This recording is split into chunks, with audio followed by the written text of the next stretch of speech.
What's up, Cashflow Contractors? Khalil here. We are in part 3 of our cash series. This is with Jakob Kirschner. He's a fractional CFO, and we get down and dirty into a cash flow forecast. I had never built a cash flow forecast myself. I'd kind of seen one, but not to this level. And I think Jakob does a great job of walking us through how to use a template, but then all the different use cases we can use the template for. And if you are having any struggles with cash, or you are very optimistic about the future, then this is a very important episode for you to listen to, because it helps you understand what will be required if you want to double your business, if you want to run this new marketing campaign and drive all this new business as well. If you're thinking of moving from annual filings to quarterly filings, or for taxes, just a variety of different things. If you're planning on hiring someone. So if you're thinking about growing your company, this is a fantastic episode to listen to, and it's a really valuable skill to learn in how to use the template that Jakob provides to build a cash flow forecast in Excel. We have a link in the show notes where you can actually do this yourself and follow along if you'd like. There is some prep work that might take 30 minutes to an hour to get set up. But once you have that in place, there's so many different things that you can learn and information that you can gather from using this cash flow forecast. We walk through taking it out of QuickBooks all the way to actually playing with it and looking through different scenarios. So we hope that you enjoy. We hope that it's a valuable tactical lesson for you that you walk away with a lot of great information for your company. So here's the episode. Enjoy. We're building a cash flow forecast today. We're going to show you guys how to do a basic cash flow forecast and what the benefits are of that. If you watch it and listen to it, then at the end of the show, you're going to be able to create your own little cash flow forecast and use it for the benefit of your business. Things I'm thinking when I watch this is we're going from a guy trying to figure out what he's going to have at the end of the week to this, which you may not be very good at to start out with, but this is already much better. And if you do this every week, you will get really good at it. Today's episode is sponsored by OpenPhone. It's the perfect business phone system for contractors that you can manage just from your cell phone. If you're interested in hearing more about OpenPhone, check out the show notes to get an offer directly from them. The link is right here, and you'll find it down the show notes. Thanks for checking out today's episode, brought to you by OpenPhone. Expert advice, practical tips, real-life stories. Have less stress, more time, and more money in your business. Welcome to the Cashflow Contractor. Martin, this has only happened probably 12 times in the, 240 something episodes we have, but we're having to re-record. And I'm actually excited because we had a great time with Jakob last time. And I was going to say, this is worth re-recording. Sometimes re-record is there, never mind. That thank you. I'm honored. We do have a couple in the trash bin, I know. I just feel bad for Jakob because he has to spend more time with us. It's not that bad. You guys are okay, so it's okay spending time hopefully with it winds up generating a little interest. We'll see. Maybe some business, Yeah. Well, so we're in the middle of this cash series. We're building a cash flow forecast today. Maybe I'll give you the chance. Jakob, what are we promising that listeners and viewers, please be viewing because we are sharing screen here. What can we promise that they're going to get out of this by the end of it? So we're going to show you guys how to do a basic cash flow forecast and what the benefits are of that. And if you watch it and listen to it, then at the end of the show, you're going to be able to create your own little cash flow forecast and use it for the benefit of your business. Yeah. Love it. Love it. And Martin, why is that important? I don't know.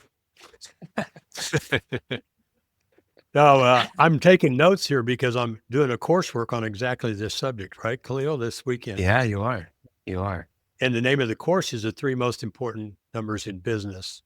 And they are cash on hand, cash you know is coming in, and cash you know is going out. And the reason is, if you don't have those 3 numbers right, nothing else matters, because you can be selling and producing and do all kinds of things. You can't make payroll because you don't have cash, you're gone. So it matters because sales and profit are food and water. Cash is oxygen. Yeah, that's good. Well, I think we're going to jump right in, literally starting from where to go into QuickBooks to find what you need. But you're not going to be really in QuickBooks for that long. And if you don't know what QuickBooks is, then you probably can't do this at this level that we're going to today, right? So also, if you do not have good books, meaning you trust your books inside of QuickBooks, then this is probably a little too advanced for you and you need to work with someone to get your books right. But assuming you have that right, let's jump in, Jacob, to show where are we at? What are we doing? All right. I started in QuickBooks Online, but it doesn't have to be QuickBooks. Like as long as you have some sort of a P&L, that's good. We're going to go to the what's it called, the reports, and we're going to look. Here's the search window. Wait, different window. All right, here. So we're going to look for profit and loss by month. And then we want to have more than just 1 month. So I'd say if we want to do it quick and dirty, we take 3 months. If you want to do it more detailed, then I recommend taking 12 months as a basis. So we start December 1st. Well, now let's go back 1 more month. November 1st. And then we run the report and we export it to Excel. You can do that up here, export to Excel, and you save it somewhere on your computer. And then we're going to need the data when we jump into the cash flow forecast. So the cash flow forecast, first page. So you just exported a P&L, profit and loss statement from QuickBooks that was, I think, around like 14 months, but 12 months. And you also just pulled up a template that we have in the show notes for people. That is a cash flow forecast. We have it both in Excel and in Google Sheets format for you. And now I'll let you take it from there. I just wanted to clarify. Yeah, thanks. Well, as you said, here's the cash flow forecast tool, and there's a description on the first sheet, and then we also have an example so that you can see what it looks like and just kind of know what you're supposed to put in where. And then we have 3 different tabs for a daily cash flow forecast, a weekly cash flow forecast, and a monthly cash flow forecast. And people ask me when we talk about cash flow forecast, what is the ideal forecast? I usually say it depends on the health of your business. If you're really struggling and you're not sure if you're going to make payroll on Thursday, then you probably want to have a daily cash flow forecast just to check, okay, whom do I need to call today to make sure that tomorrow somebody pays some bills, so the day after tomorrow I can pay the the payroll. But once you advance to a more comfortable level, your cash reserves go up, then weekly is good. And if you're really dialed in, then monthly is fine as well. Just for the sake of argument, I'm just going to go into the monthly. And so we exported the data from from QuickBooks, and I opened this little plus sign here. So this is the values of the past 3 months, and we're going to paste it in here. So I'll grab them. Can you show us that Excel sheet and where the profit is and it loss and where you're going to grab it from? All right. Here's a exported P&L. So what we have to do in the first step, we have to take the account names on the left. So we have the different income accounts, and down below we have all the expense accounts. And that's the starting point for having the different line items in our cash flow forecast. Let's go into the cash flow forecast. So I already prepared it here. I put in the different expense accounts down here, and up there the different revenue accounts. So now we're going to copy the data. Let's go back real quick. So we want to take step by step. I mean, there's subcategories. We don't need that. We just want to have the actual advertising lines. And so we copy that over. Takes a little while, so I just go faster. I have prepared it. And you've already got it in there. But essentially, just to clarify, you're looking at your P&L that you exported, you're taking all of the categories and putting them into either cash in or cash out. Exactly. Yeah.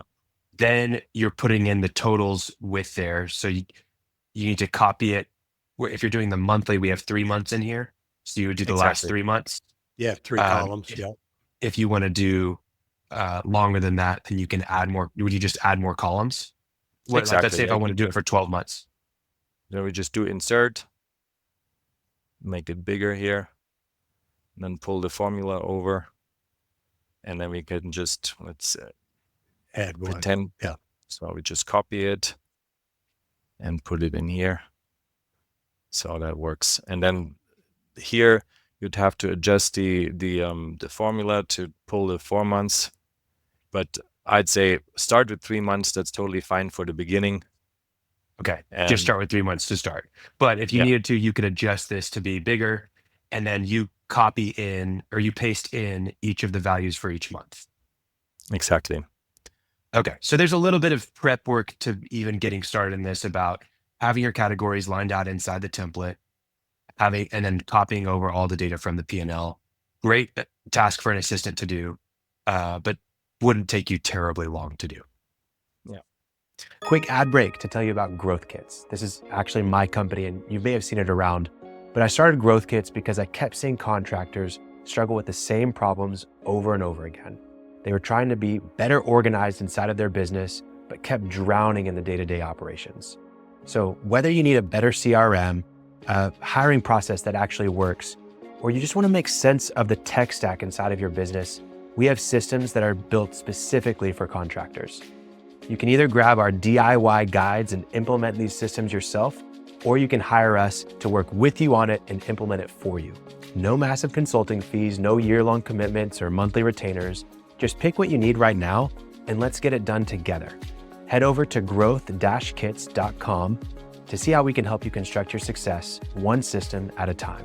That's growth-kits.com, or just click the link in the show notes. Now, back to the show. So the next step Okay. we do is we have here in column G, it's the average of the past 3 months.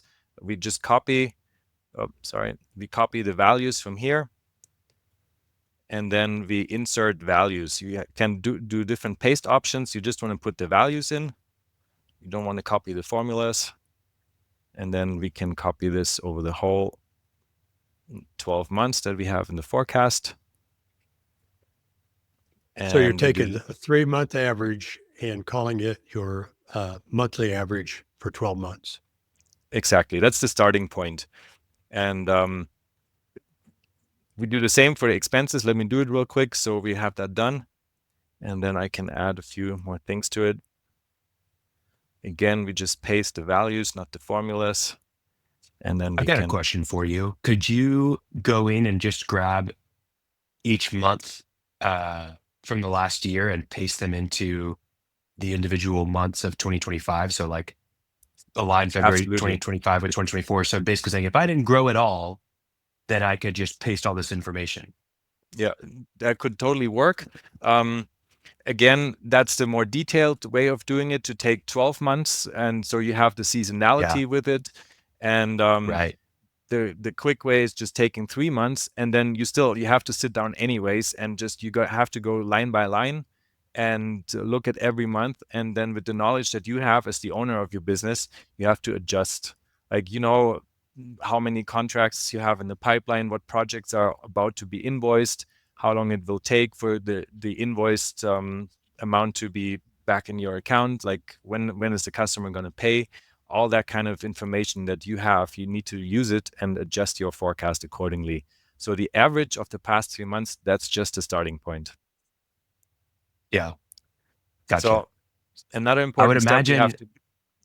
I would imagine if you are, I'm just trying to think from the business owner's perspective, if you're like a service business where you are doing like 12 jobs a day or something along those lines, or 25 jobs a day, you're going to have to look a lot more at your sales pipeline and like your marketing, like how many leads you're getting to kind of forecast revenue.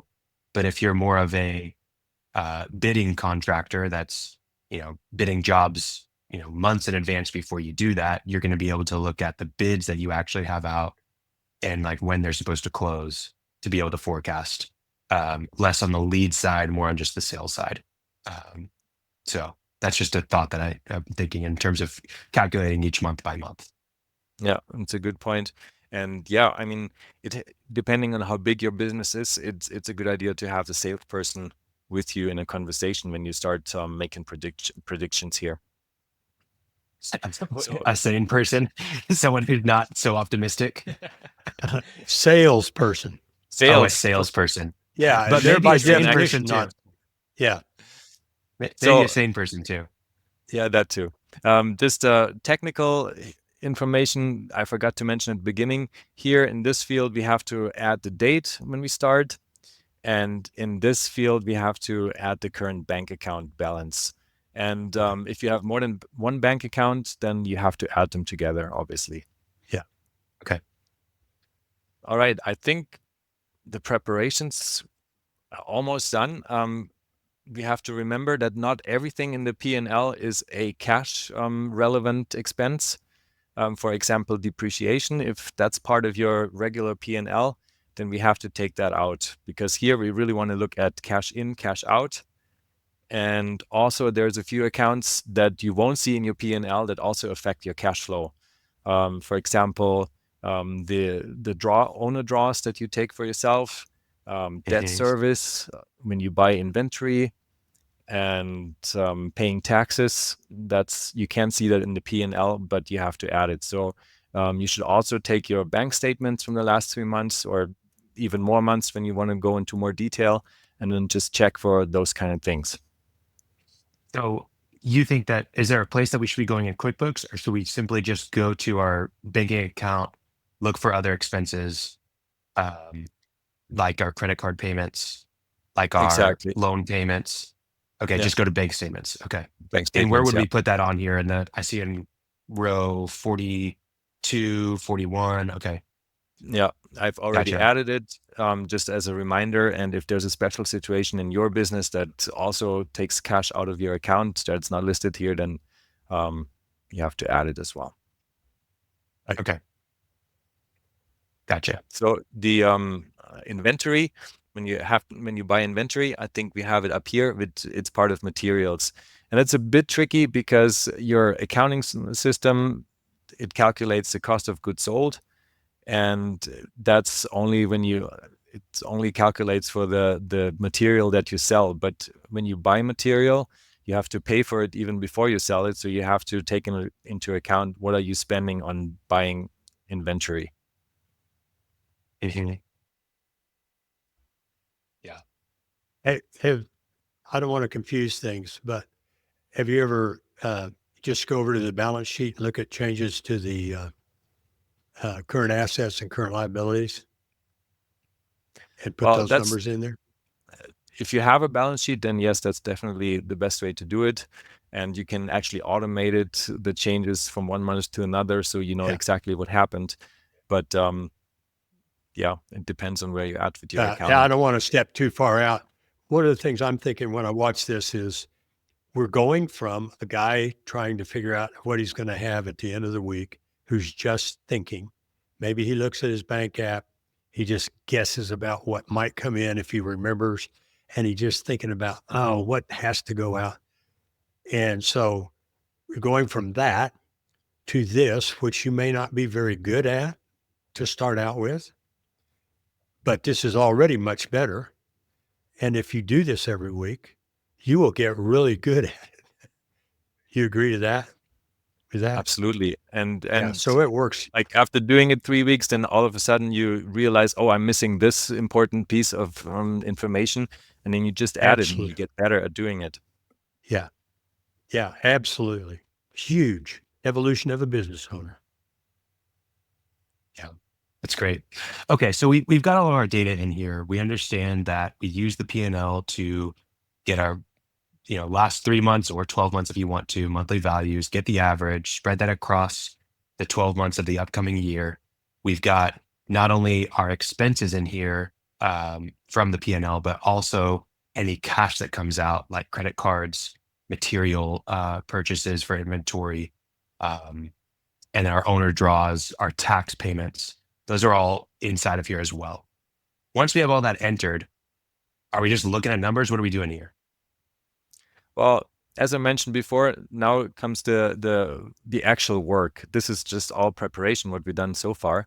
Now we have to go line by line and analyze everything and think about, okay, what are my commitments? Where do I have to pay?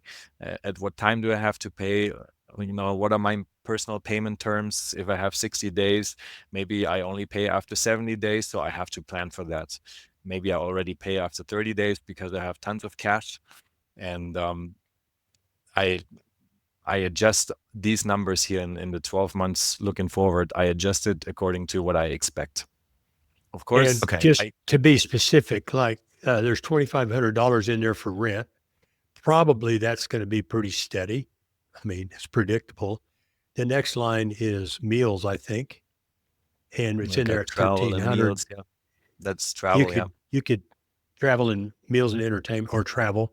You definitely can affect that. So you would look at it and go, "Oh, I'm not going to travel that much."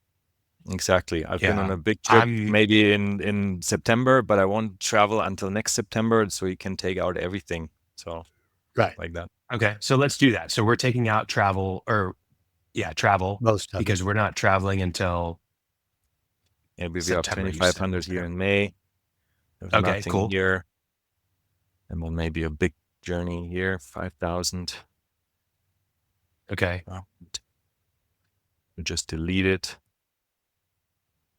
And we can see, maybe I go back one step, and we can see down here, the cash balance, that's the cash, the ending balance. It changes whenever we change something up here, then it changes down below as well. If I take so we know exactly how much cash we have in the bank. Exactly. Okay. So we're making changes. Again, we should probably talk about money that we're bringing in. If we scroll to the top, we can see that in January 2025, it's estimated that we're bringing in almost $56,000 in January. And then it's just consistent all across the board, right? So then you can sit here and play with it. Yeah. We can think about, okay, when do we get the busiest? Starting in May, we get super busy, right? And there's always a fall off in February, right? So we can start playing with these numbers. So, and then again, it depends on the business. Are we more of a cash business that we realize the cash in right away, the same month that we get busy? Or do we have payment terms of 60 days? Because even, let's say it gets really busy in May, but customers don't pay us until July, then we can't adjust May. We have to wait until July for the income to go up. Yeah. So really in February, we're still collecting from December. So March, we start to see it go down. Let's say it goes down to 40,000 in March because that's the work that we did in January. And then in April, it's $10,000 because February sucked. I don't know. Let's be aggressive here. Yeah. And then it starts. That's a good point. What you're mentioning, being aggressive, like if you do this, you want to be conservative. Like you don't want to have the best case scenario here, but you want to be conservative. Yeah. And rather have an upside surprise than a downside surprise. For sure. So in May, don't you think it would, here's a question for you, Jacob. Do you think it's best to start by thinking about income and like going through the full 12 months and thinking of like realistically, this is what I think I would make each month for 12 months? Would that be a good place to start? Absolutely. Income is the big driver, and all the like variable costs, they depend on your income. So that's actually, it's the best way to go. Okay. So let's update it to where it's like actually, okay, March is a little bit better, but not that much better. And then April, it really picks back up. And then we get a lot more cash. I'll let you fill in the rest of that. For other people, I think, obviously you're not just coming up with these numbers out of thin air. You're actually looking at, the bids that you've put out, or you're looking at historical data of what you've done in those months. That's you're that's talking where to your it comes in sales handy. team.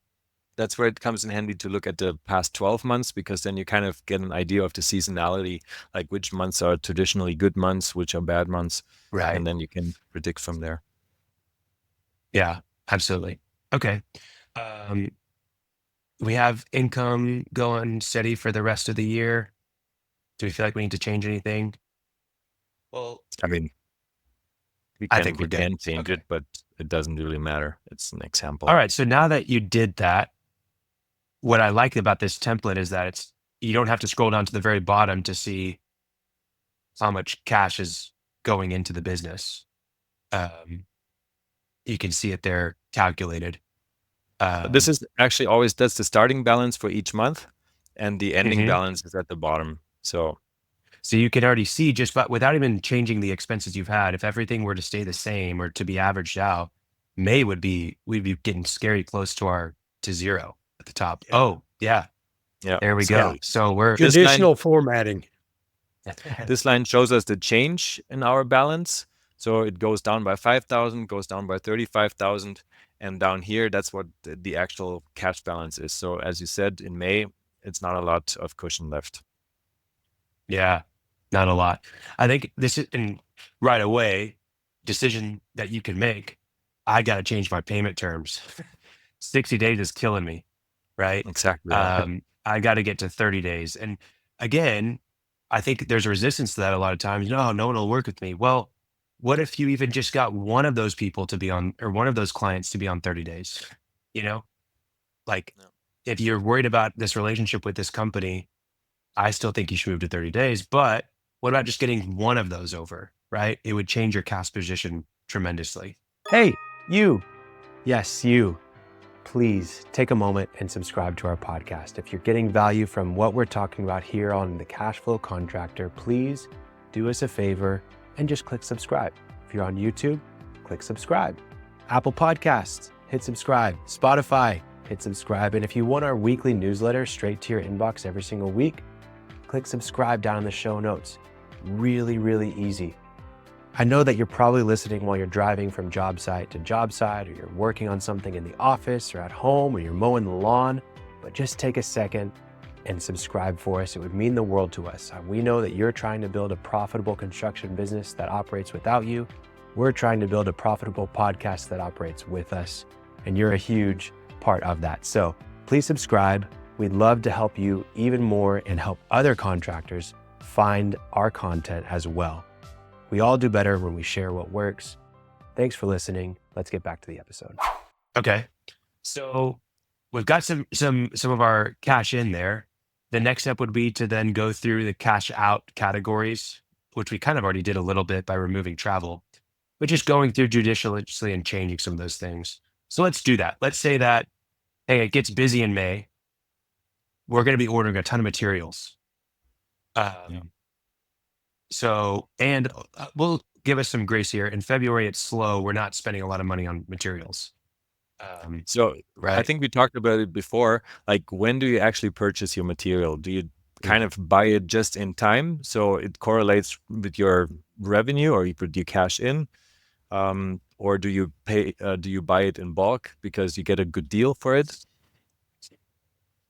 Yeah. So Right. Let's look at the impact of that. Let's say we do buy in bulk. okay, let's reduce it here to maybe 5,000 because we haven't bought in bulk. And then before we ramp up for the big turnover, big revenue in May, maybe we buy, I don't know, 90,000 in revenue. Sorry, in inventory. Yeah. Okay. Oh, that's not a good idea, I I guess. think we just affected our cash. Yeah. We're not ready for that bulk, discount. We're not ready for it. But if No, we can do just it, that's a big part of why you do this. And that is conditional formatting, isn't it, Jacob? Turns red and goes, hey, warning, guy, can't do that. Yeah. yeah. Well, we could Easier think to about, find out. maybe we can negotiate good payment terms, and we get the inventory in April, but we don't have to pay until May. Let's see what happens then. Yeah.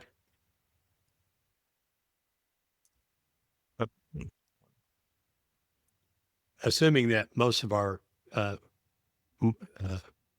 viewers are contractors, I think a lot of them know it, but there are many supply houses that will give you an account receivable payment terms, their accounts receivable payment terms to a particular job. And there, Yeah. it might be 90 days, might be 120, as long as it goes to that job. And, Right. you can avail yourself of that and try to match up the cost and the revenue much closer. Yeah. Well, so 90,000 was the bulk was obviously not a great decision. So there you can see the value of just in time rather than going and buying at the bulk discount. Your cash is terrible.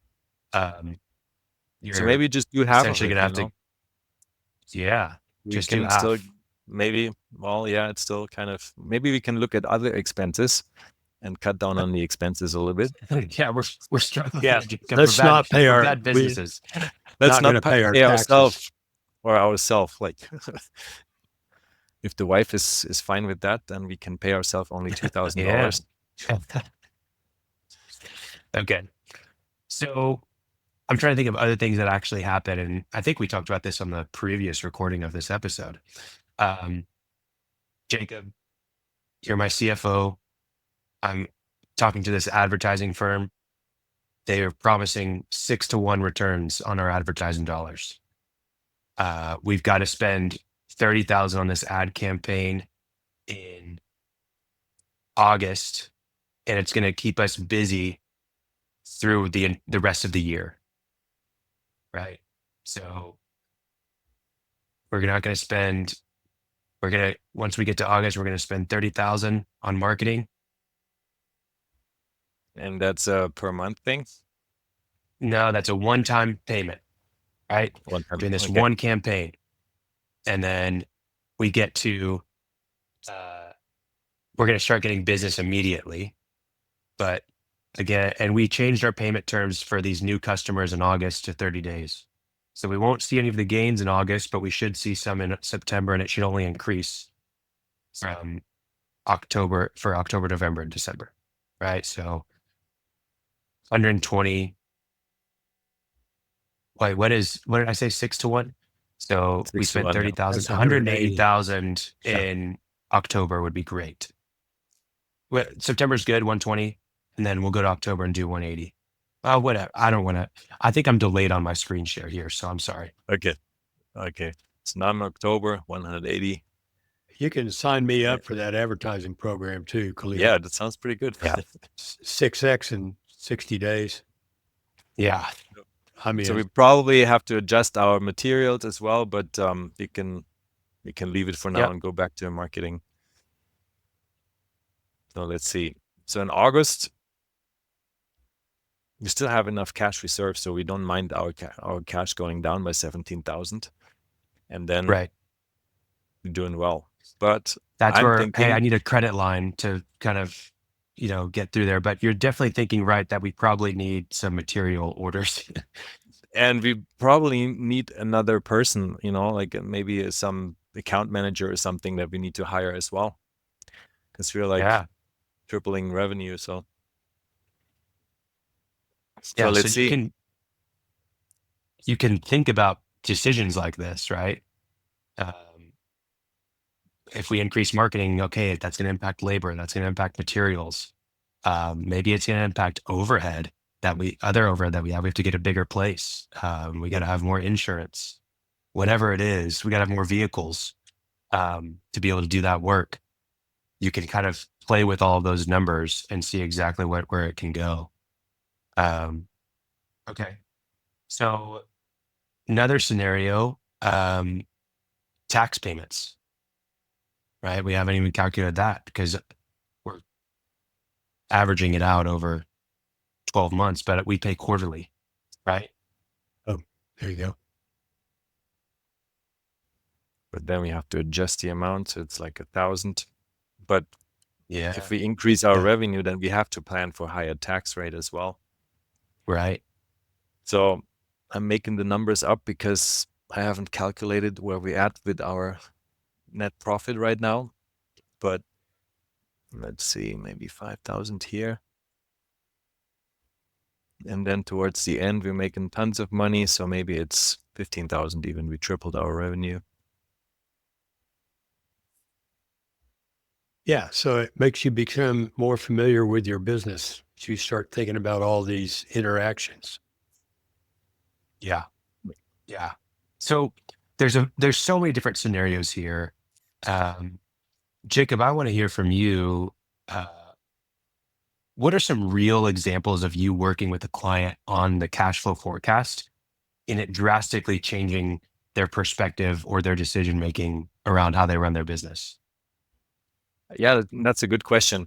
I mean, the cash flow forecast is really, as Martin said, it helps you get to know your business. And for example, if you're always short on cash and you struggle with doing payroll, and you realize the time until I get paid from the general contractor, for example, is too long, then you learn maybe the hard way that while you're still small, you need to do smaller jobs where you get paid quicker. Maybe still have some of your project residential, not just commercial or with the city, because you learn if I have to wait 3 months for getting paid, then I don't have enough cash reserves to finance this growth. So that's a typical scenario. You want to grow, but you have to have enough cash to finance the growth. And that's either by doing small jobs for longer and just saving and have the cash reserve, or asking for a line of credit with the bank or get an SBA loan. So that's one example.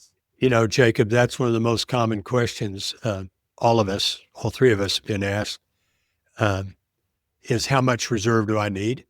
You know, they're trying to look for 3 months, 6 months, 8 months, 2 months, whatever.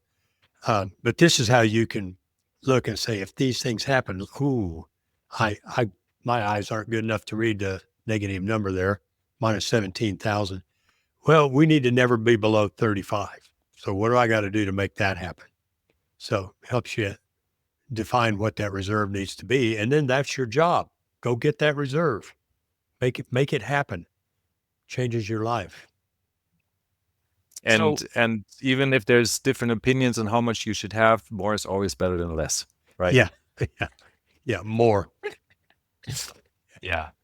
This is not a situation where less is more. So Jacob, can you walk us through like what it looks like to work with you in doing this? Like, what's the cadence like? I've hired you to be my fractional CFO for my construction company.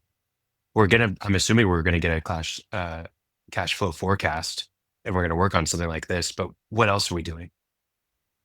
I mean, I have different packages, and the most common one is the monthly package, where we have monthly meetings and we have a CFO report. And the biggest part of the CFO report, the CFO call, is the cash flow forecast, because your bookkeeper, he provides the numbers from the past. That's good. We look at them just to see where the trends are and just to see where we're at. But the important stuff is the forward-looking stuff, because I mean, if you have goals for your company, you typically hire me to help you reach those goals and to define which steps do I have to take today so I can reach my goals 3-5 years down the road. And so we spend a lot of time on that forecast and just really talking through the different scenarios and like, how can we reach the goals? Okay, when let's say we want to double the revenue, not the revenue, the net profit. What do we need to do? Like, do we have to hire a person to increase our revenue? And we can go through all those scenarios in this forecast tool and come to a point where we know what we want to do. And we have a certain, we're not certain that it's going to happen the way we plan, but we are prepared for whatever happens. Yeah. Okay. And the other question I had is, whenever someone's looking at this cash flow forecast with you, what are the things that they're telling you for you to be able to, like, what information do you need from them? And what does that process look like on a monthly basis? What are you gathering from them? Well, I pretty much need to know everything about the business, everything about the operational side of the business. So just to keep up to date with everything, we have like a check-in call every 2 weeks. in between. So I just get updated on like, hey, did anything happen on revenue side? Did you get a new big customer? Did you lose a customer? Is there a delay with a project for technical reasons? Where are you with hiring that new person that we talked about? Stuff like that, yeah. Or maybe your truck broke down and you have a costly repair. And it really, the relationship between a business owner and a fractional CFO, it really thrives on communication. So the more you communicate with somebody like me, the better we can help you. Yeah. Yeah. No, that's really important. So what, when someone's thinking about having a fractional, or whenever someone has a successful relationship with a fractional CFO, they have really good communication. But what are some of the attributes that you see in successful business owners and contractors specifically that work with the fractional CFO? Is it that they're looking at these things every single day? Is that they can tell you off the top of the head a certain number? Like, what are the things, like the attributes and traits of a successful contractor that you work with? Well, I think first of all, you have to recognize that finances is an important part of your business. And when you start off, most people that start a business, they're not really excited about their numbers. It's something that they tend to like, maybe do once I have a vacation, or which is not going to happen. And so that's the first step, to really recognize this is important and it needs my attention as a business owner. And then you just have to make it a habit to look at it every so often. I'd say, depending on your business, monthly is good, but you need to learn to understand like how every decision in your business affects the most important metrics, which is like revenue, gross profit, net profit, and cash. And once you learn how every decision affects that, then you have kind of reached the next level as a business owner. I would, you just listed, those are all revenue, gross profit, net profit, and cash, really. Well, cash is a number. Rest of them are usually oftentimes ratios. Are there some other KPIs that you track, because if you go buy a book on being in business, they give you a bunch of, your current ratio and your quick ratio, and they give you, debt to equity. And I've found that most little guys that I'm with aren't really concerned about their debt to equity. I mean, maybe they should, but are there any other besides those kind of major ones that you track? On the back end, I definitely track. I analyze the numbers before every call, and I mean, one important thing is the what is it called, the days debt out. No, sorry, the DSO, days sales account outstanding. receivables. Yeah, exactly. Yeah, and but I'm all about keeping things simple, and I don't want to bother a business owner with all those KPIs, because it's really about what difference does it make. And if we have another KPI, does it really change the way we do business day to day, or is it just something that the finance guy needs to look at? And so I really focus on the four metrics that I mentioned, and I just point the business owner like to where he needs to focus the next 2-3 months. Like, where are the things that I see something that's uncommon and that we need to pay attention to. I think that's, I really like the way you said it. What difference does it make? And if it shows up that it is going to make a difference, I've got one company tracking DSO right now, which is, I think if we didn't say it, it's days sales outstanding. It's how long it takes to collect your receivables.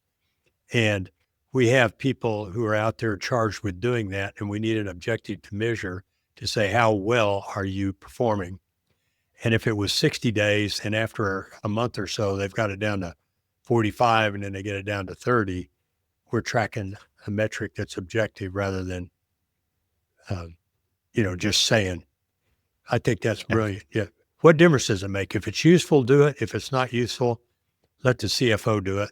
And if it ever pops up to be a warning, then we can do it. We can bring it to the front. I think where this is really valuable, Jacob, and I'm sure you see this, is that whenever someone has a business goal or just a goal in general, it could be personal, there's impact of that. And you can help them understand the impacts, right? I want to double revenue this year. Well, you should probably talk to Jakob or a fractional CFO before you go off on that endeavor, because you're going to realize, oh, I don't have the credit line for this amount of inventory, or I don't have the labor needs to meet double revenue. And double revenue doesn't mean double profit. You get to really actually see what happens there, and especially as it applies to your cash position. So, yeah, I really love this. Man, Yeah, and Jakob, how can people? Oh, go ahead. One thing that I like to add to the goals: don't just set some arbitrary business goals.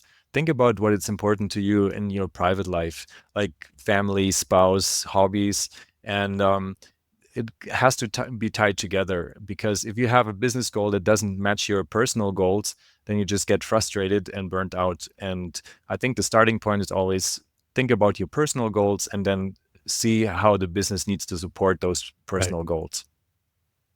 Yeah. Yeah, they should be aligned. Yeah. Well, Jakob, how can people get in touch with you? The best way is over my website. I have a contact form, and there you can just put in your information, and we have a call just to find out if there's a good fit. And if that's the case, then we have a longer call where we just go into all the details. And what's your website? peakadvisory.us. Okay, peakadvisory.us.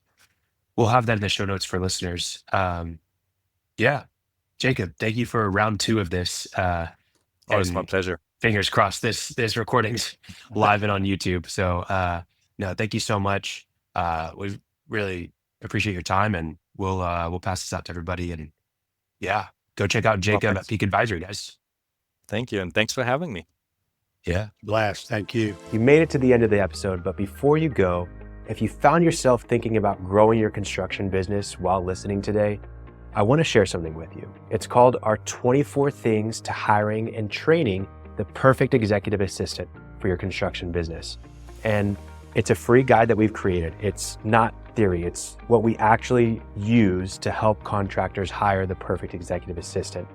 And really, we help you find ways to delegate over 50% of your current workload and get back 20 hours of your time every single week. You didn't start your construction business to just be doing admin work, to be buried in paperwork and endless admin tasks. This is the guide that shows you exactly how to find and train someone who can actually take all that weight off of your shoulders. So this is a real actionable, great PDF that has templates and processes. It's really, really great.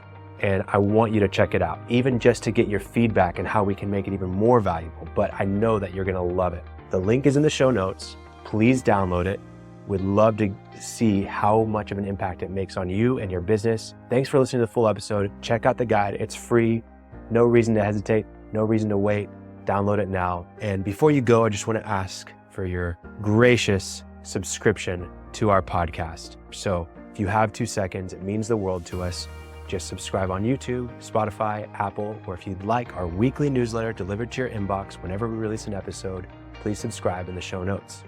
Every week, we're talking about real strategies on how you can grow and build a profitable construction business that runs without you, so you can have less stress, more time, and more money. Click subscribe wherever you listen to the show, and thank you again for checking out the Cashflow Contractor. See you on the next episode.